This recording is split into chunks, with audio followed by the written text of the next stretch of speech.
আসসালামু আলাইকুম ওয়া রাহমাতুল্লাহি ওয়া বারাকাতুহু। সম্মানিত মুসলিম মিল্লাত, আমাদের মধ্যে চলে এসেছে রমজান মাস। রমজান মাস হচ্ছে তিনটি ভাগে বিভক্তিত।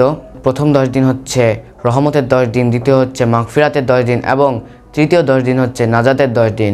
চলুন আমরা সবাই জেনে নেই প্রথম 10 দিনের কিছু ফজিলত সম্পর্কে। হযরত সালমান ফারসি রাদিয়াল্লাহু তাআলা আনহু থেকে বর্ণিত, তিনি বলেন, আমার নবী আপনার নবী হুজুর আকরাম নূরে মুজাসসাম শাহানশাহ বানি আদম হুজুর সাল্লাল্লাহু আলাইহি ওয়াসাল্লাম ইরশাদ করেছেন, শাবান মাসের শেষ তারিখে এবং রমজান মাসের শুরুর দিকে, হে আমার সাহাবীরা, হে আমার উম্মতিরা, তোমরা মনোযোগ দিয়ে শোনো, কারণ তোমাদের মধ্যে এমন একটি মাস আসতেছে, সেই মাসটি হচ্ছে রমজান মাস। এই মাসে রোজা রাখা ফরজ। এই মাসে এমন একটি রাতও রয়েছে যেই রাতটি হচ্ছে হাজার মাসের অপেক্ষায় অতি উত্তম।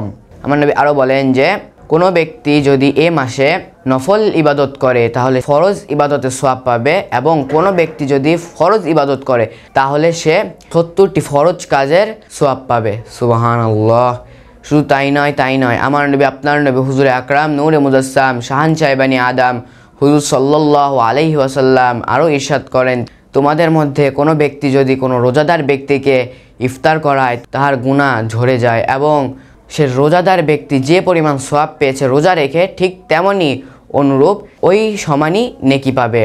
সুবহানাল্লাহ। ঠিক এ কথাটা শুনে সাহাবীরা বললেন, ইয়া রাসূলুল্লাহ, ইয়া হাবিবাল্লাহ, আমাদের মধ্যে অনেকেই গরিব রয়েছে। তখন আমার নবী আপনার নবী হুজুর আকরাম নূরে মুজাসসাম শাহানশাহ বানি আদম হুজুর সাল্লাল্লাহু আলাইহি ওয়াসাল্লাম ইরশাদ করেন, তোমাদের মধ্যে থেকে কেউ যদি 1 গ্লাস দুধ কিংবা 1 গ্লাস পানি, তাও যদি না পারে একটি যদি খেজুর দিয়েও কোনো রোজাদার ব্যক্তিকে ইফতার করায়, সেও ঠিক এইরূপ সওয়াব পাবে। সুবহানাল্লাহ। সম্মানিত মুসলিম মিল্লাত, এখান থেকে আমরা যা বুঝতে পেরেছি, আমরা রোজাদার ব্যক্তিকে ইফতার করাবো এবং নিজের জীবনের গুনাহ মাফ করাবো। এবং আমি যা বললাম, আমাকে এবং আপনাদেরকে সবাইকে কথার ওপর আমল করার তৌফিক দান করুক। আমিন।